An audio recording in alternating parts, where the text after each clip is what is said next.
Hello good morning friends, maxima education point में आपका बहुत बहुत स्वागत है। हम सतवीर सिंह साइंस विषय के साथ आपके सामने मौजूद हैं। आज से आपका साइंस की वीडियो इसमें आपको मिलेंगी, जिसमें आपके जो भी परीक्षाएं हैं, वनडे एग्जामिनेशन को स्पेशल टारगेट करके, बीईओ परीक्षा और उसके बाद आपका यूपी पीसीएस और ट्रिपल एससी में जितने भी प्रश्न, जो भी सिलेबस है, कहाँ कहाँ से प्रश्न आए हुए हैं और कहां से प्रश्न आते हैं, उन चीजों को ध्यान में रख करके हम लोग चैप्टर वाइज चीजों को समाप्त करेंगे। और आप अगर चैनल पे नए हैं, चैनल को सब्सक्राइब, लाइक और कमेंट करना ना भूलें।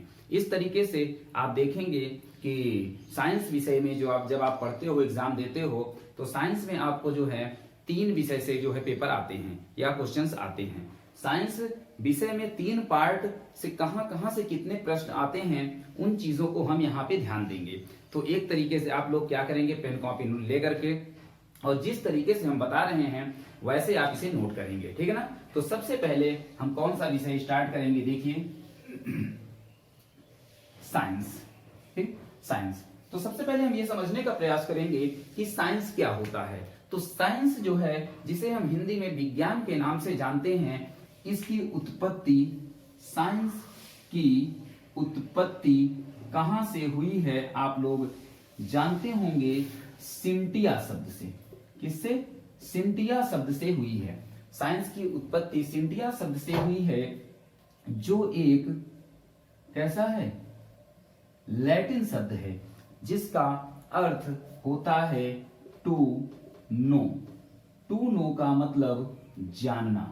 इसका मतलब है हम जो भी चीजें हमारे सामने मौजूद हैं, उन सब चीजों के बारे में जब हम बृहद रूप से जानते हैं, सीखते हैं, तो वही क्या है, विज्ञान है। यहाँ पे जो आपकी वीडियो मिलेंगी आज से हमारे फिजिक्स सब्जेक्ट की या बायोलॉजी सब्जेक्ट की, वो विद एक्सपेरिमेंटल मिलेंगी। रटाने का टारगेट नहीं होगा। आपको चीजें जो हैं विद प्रूफ के साथ और कैसे घटना घटित हो रही है, इन सब चीजों को देखते हुए हम आपको जो है चीजें बताएंगे। तो देखिए, अगर हम कहें कि सिंटिया शब्द का अर्थ जानना होता है, इसका मतलब विज्ञान की क्या परिभाषा बन सकती है, तो आप कहेंगे कि भौतिक जगत में घटित सभी घटनाओं का व्यवस्थित क्रम ही क्या है, विज्ञान है। तो देखिए हम लिखते हैं, भौतिक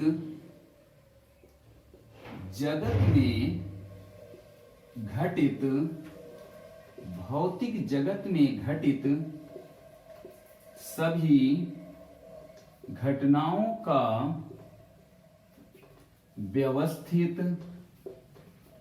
क्रम ही विज्ञान है। क्या है?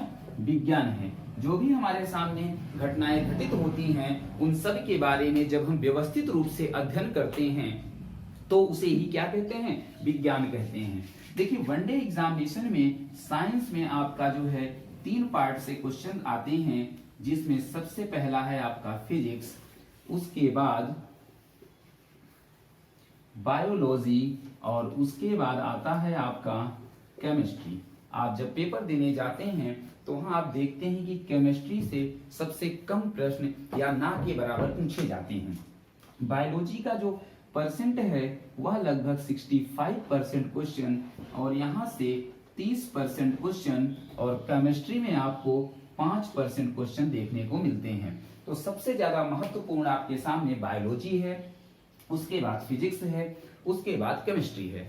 तो यहाँ पास देखिए, हम सबसे पहले फिजिक्स विषय को स्टार्ट करेंगे, और इसमें कौन कौन से चैप्टर सबसे महत्वपूर्ण हैं, उन चैप्टर के बारे में हम लोग क्या है पढ़ेंगे, और अच्छी तरीके से पढ़ेंगे।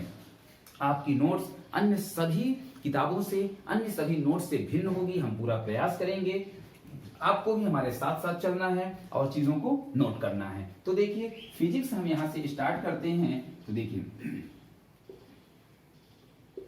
फिजिक्स आपका पहला पार्ट है, ठीक है ना। जब फिजिक्स यानी जिसे हम भौतिक विज्ञान के नाम से जानते हैं, यह क्या होता है, तो देखिए, हम लोग फिजिक्स में किसकी बात करते हैं, ठोस द्रव गैस की बात करते हैं, अर्थात द्रव्य की बात करते हैं, और ऊर्जा की बात करते हैं। तो देखिए क्या है, फिजिक्स क्या है, विज्ञान की वह शाखा जिसमें हम द्रव्य और ऊर्जा तथा उससे संबंधित क्रियाओं का अध्ययन करते हैं भौतिक विज्ञान कहलाता है। देखिए भौतिक विज्ञान में अगर आप बात करें फादर ऑफ फिजिक्स की, यानी भौतिक विज्ञान के पिता की, जनक की, तो न्यूटन को भौतिक विज्ञान का जनक माना जाता है। अब देखिए जो भी आपका यूपीपीसीएस है या यूपी ट्रिपल एससी या बीईओ एग्जाम, उसमें फिजिक्स के कौन कौन से चैप्टर्स आते हैं, उन चैप्टर्स को हम पहले नाम नोट करेंगे और उनमें से एक एक चैप्टर्स के बारे में डिस्क्राइब करते हुए हम लोग क्या करेंगे, स्टडी करेंगे या फिर इसको हम पढ़ेंगे। तो इस तरीके से आप सबसे पहले क्या करेंगे, यहाँ पास हम लोग देखते हैं। तो देखिए फिजिक्स में हमें किन किन चैप्टर्स को पढ़ना है। सबसे पहले यहाँ पे देखिए light, wave, sound, heat, Newton's law, unit, electricity और मैग्नेट। सबसे ज्यादा इसमें महत्वपूर्ण या सबसे ज्यादा प्रश्न जो आपकी परीक्षा में आते हैं वह शुरू के जो 4 चैप्टर हैं, इनसे लगभग आपके 80% प्रश्न देखने को मिलते हैं। ये जो बचे हुए चैप्टर्स हैं इनसे लगभग 20% प्रश्न आते हैं। तो सबसे पहले हम शुरुआत के 4 चैप्टर को बहुत ही अच्छी से बारीकी से समझते हुए चैप्टर्स को समाप्त करेंगे। जिसे जो भी प्रॉब्लम होगी तुरंत बताएगा, हम वहां पास क्या है उस चीज को और अच्छे से डिस्क्राइब करने का प्रयास करेंगे। लेकिन हम उम्मीद करते हैं कि आपको अन्य सभी जगह से अच्छी नोट्स प्रोवाइड कर सकें। तो आप सबसे पहले चैप्टर्स के नाम नोट कर लीजिए, फिर हम चैप्टर 1 से स्टार्ट करते हैं। नोट कर लीजिए आप लोग।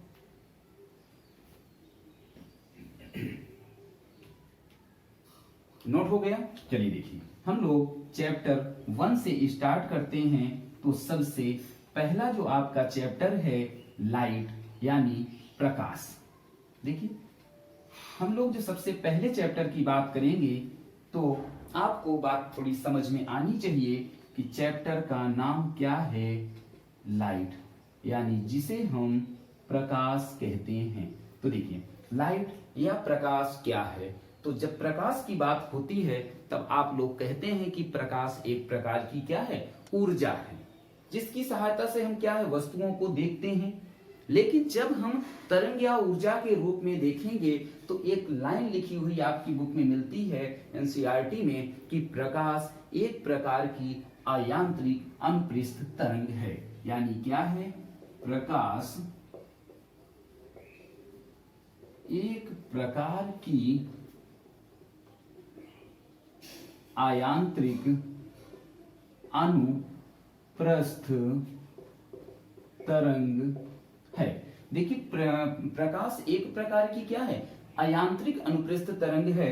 यहाँ पे अयांत्रिक और अनुप्रस्थ का मतलब क्या है, जब आप तरंग सेकंड चैप्टर पढ़ेंगे तो वहां बातें क्लियर हो जाएंगी। लेकिन उससे पहले हम अयांत्रिक शब्द की बात करें तो अयांत्रिक का मतलब होता है जब तरंगों का डिवाइडेशन करते हैं तो यांत्रिक और अयांत्रिक तरंग। अयांत्रिक तरंग वह तरंग होती है जिसे चलने के लिए माध्यम की आवश्यकता के साथ साथ वह निर्वात में भी चल सकती है। ऐसी तरंग को हम अयांत्रिक तरंग कहते हैं।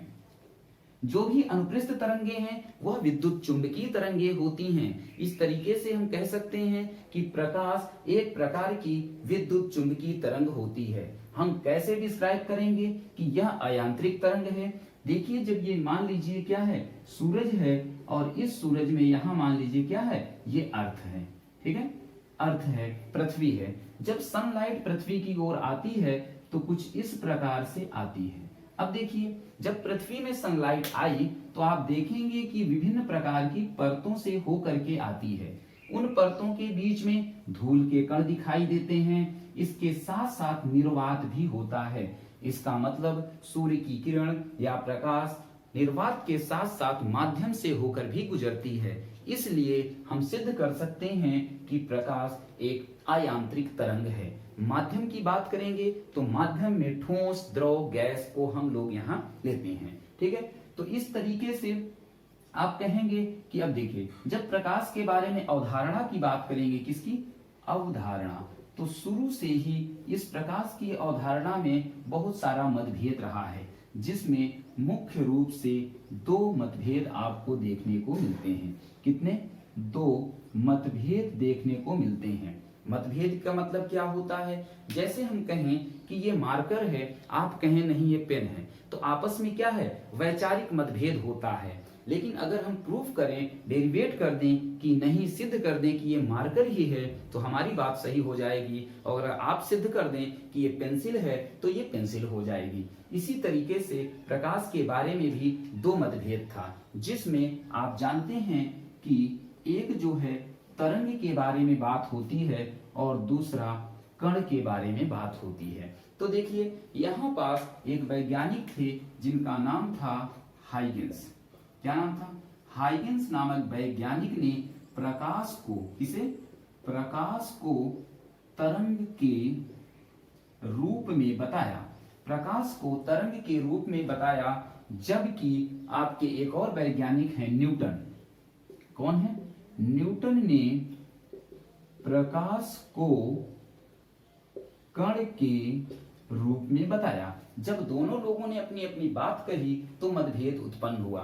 अब इसे सिद्ध करना जरूरी था, इसलिए हाइगेंस ने अपनी बात को रखने के लिए, तरंग रूप में बताने के लिए इन्होंने कुछ नियम बताए कि भैया ऐसा है कि जैसे जब आप परावर्तन के नियम को देखते हैं, दूसरा जब आप अपवर्तन के नियम को देखते हैं, जब आप विवर्तन के नियम को देखते हैं, जब आप व्यतिकरण के नियम को देखते हैं, तो इन चारों नियम से हाइगेंस ने सिद्ध कर दिया कि प्रकाश कैसा है? तरंग की भांति व्यवहार करता है। अब न्यूटन कहाँ पीछे रहने वाले? इन्होंने कहा कि प्रकाश जो है क्या है? कण के रूप में व्यवहार करता है। और इन्होंने ये भी बताया कि प्रकाश क्या है? सीधी रेखा में गति करता है। किसमें? सीधी रेखा में गति करता है। और इनकी बात का समर्थन करने के लिए आते हैं कौन? आइंस्टीन। आइंस्टीन ने न्यूटन की बात का समर्थन किया और इन्होंने बताया कि प्रकाश जो है वह पृथ्वी तक ऊर्जा के छोटे छोटे बंडलों के रूप में आता है। आइंस्टीन ने क्या बताया कि जो प्रकाश है वह पृथ्वी पर ऊर्जा के छोटे छोटे बंडलों के रूप में आता है। और इन्हीं बंडलों को आइंस्टीन ने क्या नाम दिया? फोटॉन नाम दिया। अब देखिए, ये बात तो आइंस्टीन ने कही, लेकिन कौन मानेगा कि ये बात सही है? जिस प्रकार से हाइगेंस ने अपनी बात को समझाया, उसी प्रकार से आइंस्टीन ने भी दो प्रभाव बताए, प्रकाश वैद्युत प्रभाव और दूसरा है आपका क्रॉम्पटन प्रभाव। अर्थात आइंस्टीन ने इन दोनों प्रभावों से अपनी बात को सत्य किया कि हाँ, ये जो न्यूटन की बात है कि प्रकाश कण के रूप में व्यवहार करते हैं। जैसा आप लोग जानते हैं कि आइंस्टीन को इसी प्रकाश वैद्युत प्रभाव के लिए, कौन से? प्रकाश वैद्युत प्रभाव के लिए नोबेल पुरस्कार से नवाजा गया था। किससे? नोबेल पुरस्कार से नवाजा गया था। इस तरीके से हम क्या कह सकते हैं कि प्रकाश कुछ मामले में तरंग की भांति व्यवहार करता है तथा कुछ मामले में कण की भांति व्यवहार करता है। जब प्रकाश इन दोनों प्रकार से व्यवहार करता है, जब कोई भी चीज दो प्रकार से काम करने लगती है, तो उसके व्यवहार को, उसकी प्रकृति को हम द्वैध प्रकृति के नाम से जानते हैं। इस तरीके से हम कह सकते हैं कि प्रकाश में द्वैध प्रकृति का गुण पाया जाता है। ये इंपॉर्टेंट बात है और ये क्वेश्चन आप में आया हुआ है कि प्रकाश कैसी प्रकृति का होता है? द्वैध प्रकृति का होता है। अभी इसी तरीके से आपके बेसिक कॉन्सेप्ट हम लगातार बताते रहेंगे। आप जो है इसको नोट कर लीजिए और इसके बाद हम बात करेंगे कि किस तरीके से ये सारे नियम काम करते हैं और अन्य जो भी प्रभाव हैं या प्रकाश का हमारे जीवन में क्या उपयोग है, हमें चीजें क्यों पहले सुनाई देती हैं और बाद में दिखाई देती हैं, इन सब चीजों के बारे में डिस्कशन करेंगे। और अगर आपको चैनल अच्छा लग रहा है, वीडियो अच्छी लग रही है, तो लाइक करिए, सब्सक्राइब करिए और अपने दोस्तों को भी बताइए। तो आप इसे नोट कर लीजिए, हम इसके बाद इसके नियम की बात करेंगे। Okay, thank you.